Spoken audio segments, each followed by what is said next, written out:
No, y una idea que tuve muy fuerte como mujer, ya éramos pareja, pero como mujer, no porque estuviéramos hablando del tema, bueno, no, sí, para ese entonces ya sí, yo no quería tener un hijo allá. Que ojo, con esto no quiero ser dura y criticar a la gente que tiene hijos allá, pero por experiencias personales que tuvimos con la delincuencia, algunas muy fuertes, sobre todo por parte de Antonio, pues dijimos, sobre todo por la inseguridad, porque está el tema político, está el tema económico, todo el tema social, pero la inseguridad fue ya como que esto no es algo que queremos quedarnos a ver qué más nos puede pasar, porque yo siempre lo digo, si conoces a un venezolano, ha tenido encuentros con el crimen organizado, seguro, incluso graves. O sea, las probabilidades son muy altas y yo ya no quería tentar esas probabilidades. Creo que ese fue el motivo principal. Y lo Morgan y yo, Con ¿sí estamos dolor, hablando de Venezuela todavía? Así, los mismos cuentos latinoamericanos contados una y otra vez. Sí, lo del crimen organizado es muy triste porque tiene formas diferentes. Hay que, por ejemplo, en El Salvador o en México o en Colombia o en Venezuela, cuando escuchamos cuentos de otras personas o incluso leemos las noticias, no son exactamente iguales, pero el sentir sí es que es el mismo, el riesgo es el mismo. Cambian las formas. Ajá, justo ahorita que mencionas esto que como mujer pensarías no tener o preferirías no tener un hijo como en ese contexto violento, o sea, me pasa exactamente lo mismo y vivimos a kilómetros de distancia. O sea, yo como en mi día a día siempre he sido como de no quiero tener hijos, pero si lo pensara ya como cambiando en un contexto social de que me fuera, pues sí, o sea, ya de entrada el niño, niña o lo que sea naciendo en otro lado va a tener unas oportunidades muchísimo mejores seguramente que las que podría tener aquí en México. Entonces sí lo he pensado y sí me replanteé incluso hasta la maternidad, es un tema fuerte. Es que es triste porque suena que entonces estoy diciendo que los que sí deciden tener hijos allá son unos inconscientes o no para nada. Creo que es una decisión personal y que también responde a experiencias que uno mismo ha tenido. Yo ahí no juzgo.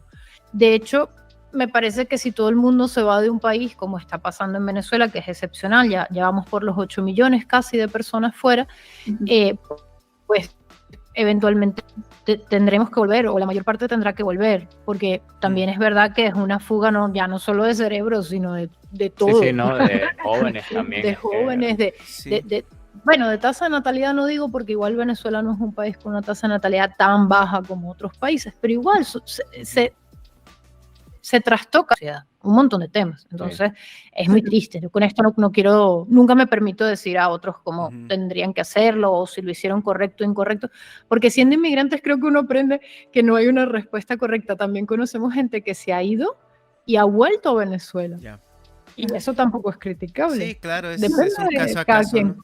Y me llama mucho la atención eso que comentas de lo de la fuga de personas, porque ya no es nada más de cerebros, ¿no? O sea, ya es realmente casi un éxodo, por así decirlo, una diáspora. Y me recuerda mucho al contenido que de repente veo de personas de Cuba, ¿no? Y yo también aquí en Estados Unidos he tenido la oportunidad de convivir con mucho cubano y justamente hace un par de meses fui a la ciudad de Estados Unidos menos diversa. Y es Hialeah en Florida, que son puros cubanos. Ah, sí. O sea, es increíble que es la ciudad menos diversa y hay países y hay ciudades en el centro de Estados Unidos donde hay puro redneck y gente quemando cruces en el cerro, ¿eh? O sea, pero no, o sea, la ciudad menos diversa es una ciudad de cubanos. Y o sea, aprendí muchas cosas en ese viaje, luego las platicaremos, pero es bien interesante cómo platicar con ellos. Te dicen, es que allá, o sea, no hay jóvenes ya, porque, o sea, los jóvenes que se quedan es porque se quedan atrapados. O sea, pero los que pueden salir se van. O sea, y esa es como la meta, ¿no?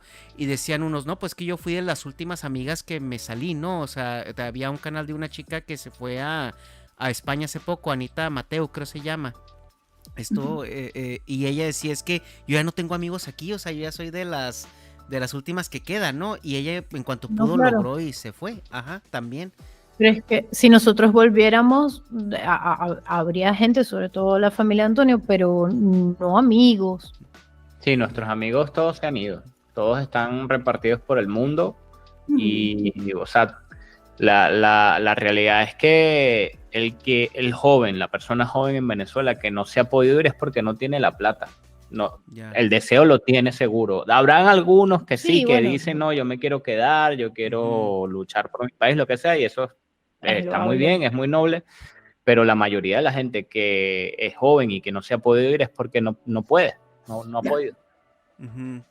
Y bueno, ya antes de entrar un poquito al tema de Venezuela, y porque sí me interesa mucho hablar con ustedes sobre esta progresión de eventos, ¿no? Porque imagino que ustedes, no sé si recuerdan la Venezuela prechavismo y luego de la Venezuela chavista y eventualmente la Venezuela de Maduro, porque por más que he platicado con gente venezolana, dice que no es lo mismo, no era lo mismo Chávez a lo que es Maduro.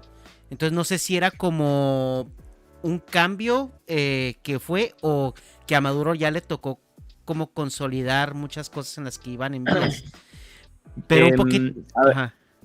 Perdón, te sigo. No, pero un poquito antes de eso, porque sé que eso nos va a tomar un poco de tiempo. Quería preguntarles a ustedes, o sea, un fenómeno que yo estoy viendo, ya muy generalizado, y esto también creo que es exacerbado por las cámaras de eco que de repente se generan en redes sociales, es esta falta de pensamiento crítico, que yo lo veo, por ejemplo, en México lo estamos experimentando de primera mano, o sea, donde tenemos ya un gobierno, un intercambio de ideas, algo así que yo de repente, no nada más entre las redes sociales, he tenido conversaciones en persona con conocidos y todo eso, donde digo yo, es que Dios santo, o sea, no es de que te esté llevando a la contra por llevártela, pero es que lo que estás diciendo es, o sea, es dogma casi, ¿no? O sea, no hay crítica en lo que estás comentando.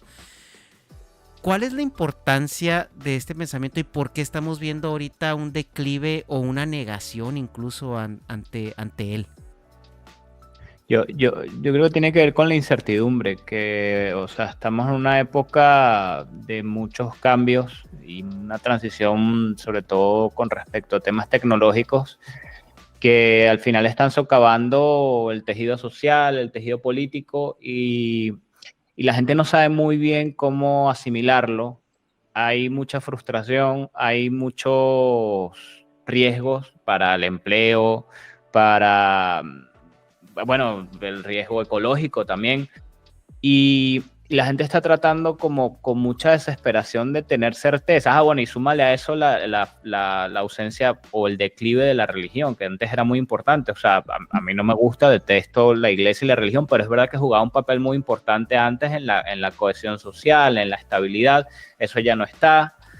Entonces, ¿qué tienes? Tienes a una sociedad o a varias sociedades buscando certezas, buscando algo que les dé un sentido, y entonces se buscan eso, a un tipo que les hable fuerte, a un tipo que les dé certezas, que le transmita seguridad, que encuentre culpables, que busque un chivo expiatorio. Yo creo que la gente está buscando una salida a esa incertidumbre, y bueno, no es esa la salida desde mi punto de vista, llámese como se llame, se puede llamar Nicolás Maduro, Andrés Manuel López Obrador, o Milei o Trump. Se puede llamar Kamala Harris. Sí, o sea, eso igual. No nos va a dar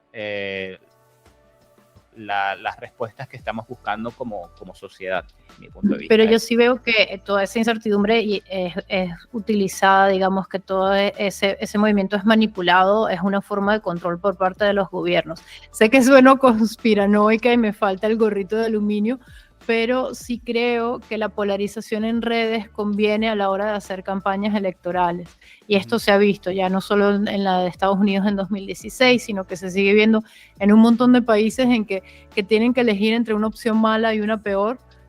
Ya creo que los países han sido muchos ya que se pueden sumar a esa lista, excepto Venezuela, donde votamos y da igual, pero el resto, y Cuba, pero el resto todavía, algunos, la mayoría pueden elegir de las democracias de la región, y las dos opciones son malas, independientemente si seas de izquierda o de derecha, pero la opción más radical o más populista tiende a manipular muchísimo las redes sociales y a exacerbar esa brecha que dices tú de blanco y negro en redes, de yo tengo la razón y me voy muy al extremo, y no hay manera de dialogar con alguien que se atrinchera en una postura tan radical, y eso conviene para hacer campañas electorales. de verdad lo creo. No, O y sea, es algo que también se ve mucho, que se premia mucho la beligerancia, ¿no? O sea, se premia mucho sí. este efecto, porque mira, yo ah, em, pues por documentarme o por más o menos indagarle de este declive, sobre todo político, ¿no? Que básicamente permea a cómo nos comunicamos ya entre nosotros, porque ya los políticos, a falta de un líder espiritual o de un líder social, pues se convierten en esos personas a aspirar, ¿no? Esas conductas a aspirar. Y yo, por ejemplo, vi el debate que tuvo Obama contra, no me acuerdo, Mitt Romney, o no me acuerdo el candidato con el que fue antes, se me olvidó el nombre, donde Obama cuando recién empieza dice, no, pues oye, pues te agradezco y quiero primero, antes de empezar este debate, reconocer la carrera del señor y que esto, y incluso diciendo que, o sea, que él lo considera una buena opción, ¿no? O sea, básicamente hasta diciendo en manos de quien quede esto va a quedar bien, ¿no? Era más un debate, ¿no? Era más porque de repente se quedó, oye, pues tienes razón en eso, y el otro decía, estoy de acuerdo con eso, pero podemos hacer esto, pero esto. Entonces, eso era un debate, ¿no? Y luego ahorita pasamos al corte a donde ya está Trump diciendo que los inmigrantes se comen perros y gatos. Sí, o sea, o donde simplemente está nomás mandando a callar a Hillary, y vemos en Twitter toda esta repercusión, ¿no? Toda esta amplificación de esas actitudes, ¿no? O sea, donde ya no se premia un intercambio de ideas, sino más bien una imposición, ¿no? Y si tú estás de acuerdo conmigo, bien, y si no, pues eres esto, eres lo otro, eres aquello, ¿no? Eres, acá como me diría el Hobbit varias veces, eres un desclasado. Y tú eres un chilangocentrista. No, pero sí se siente el efecto incluso en los videos que hacemos, lo vivimos a diario y nos alarma mucho la falta de atención a las cosas que decimos, porque una vez que hay personas, afortunadamente no todas, que ven que vas hacia una postura política o religiosa o social, dejan de escuchar, pero es literal que dejan de escuchar y luego te ponen en la caja de comentarios, es que no dijiste tal cosa. Y nos falta el tiempo, de verdad, para sentarnos a contestar cada mensaje de ese tipo, porque son ya demasiados por el crecimiento del canal, para decir, sí, lo tienes en el 5:25, el timecode. Porque yo me sigo indignando de una manera, ¿cómo que no lo dije? Lo dije en el minuto 7. Sordera selectiva. Entonces, o no los ven completos, que bueno, sí. Eso no es un problema en el sentido de que, bueno, es un problema para las estadísticas, pero no para la gente puede dejar de ver el video si quiere. Pero sí, es esa sordera selectiva que tú dices, ¿pero lo viste completo? Sí, y no dijiste, y nos acaba de pasar justo hablando de Kamala y Trump en el debate, critico a ambos, si bien el guión es mío, por eso hablo en primera persona, si bien critico bastante a Trump, porque dijo no hay ciertas opciones de las muy cantidad raras. de estupideces que dice el hombre. Sí, además, es cierto que Kamala miente, es cierto que Kamala no contestó un montón de preguntas o cambió el tema, pero lo de Trump es tan grande que no señalarlo sería demasiada imprecisión. Entonces, lo critico más a él, pero la critico bastante a ella en 4 oportunidades en todo el guión, y más de una persona me puso, es que no la criticaste ni un poquito. Cuando sí estuvo, entonces, vale, te hubiese gustado diferente, entiendo, eres trumpista, quieres que descosa a Kamala, pero el guión iba de si Kamala es comunista, cosa que no es. Entonces ya es solo decir eso, ya molesta a un montón de gente y hace que diga, no, es que tú votarías por Kamala. A mí no me encantó Kamala en el debate, tengo que decir la verdad. Pero si la tengo que comparar con Trump, vuelvo a lo mismo, ¿no? ¿Cuál es la opción menos grave? Que creo que es lo que le falla de repente a mucha gente cuando dices que no estás criticando a Kamala, pues es que tampoco Kamala metió la pata al nivel al que lo metió Trump. Entonces, de las dos cosas malas que vas a ver, adivina cuál va a ser. Lo que pasa despercibida porque tienes al lado a un animal, o sea, sí, perdón, es que yo no sé cómo. Es que dijo que los demócratas quieren que la gente aborte al 9º mes o después de nacido un bebé. Lo cual ya no es un aborto.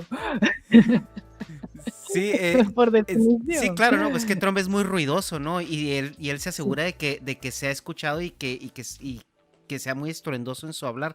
Entonces, claro que opacas lo que sea que la otra persona esté haciendo, pero exactamente porque tienes al lado un animal, ¿no? Entonces, ahorita, bueno, el debate fue muy interesante, o sea, también Sí. yo no coincido con muchas cosas de Kamala, o sea, también veo cómo ella ha cambiado su propia narrativa en favor de ahora de algo que le conviene, ¿no? Su récord como senadora, la verdad se parece un poquito más a las políticas de Trump que a otra cosa. O sea, Kamala votó en contra del Entiendo. Temec, Kamala votó en contra de estas... o sea, hay muchas cosas que Kamala ha hecho en función como carrera política que se... Y algo que Trump le decía es que sus ideas se parecen tanto a las mías que yo... O sea, yo pensé que ya se iba a hacer... Que le quiero traer una gorra, ¿no? De maga. O sea, por lo mismo. Pero es que, híjole, es que Trump es un personaje que se quedó en el reality show, se quedó en la WWE, o sea, y lo cierto es que pues el tiempo no acaricia, ¿no? Entonces no es el mismo Trump de hace 8 años, tampoco.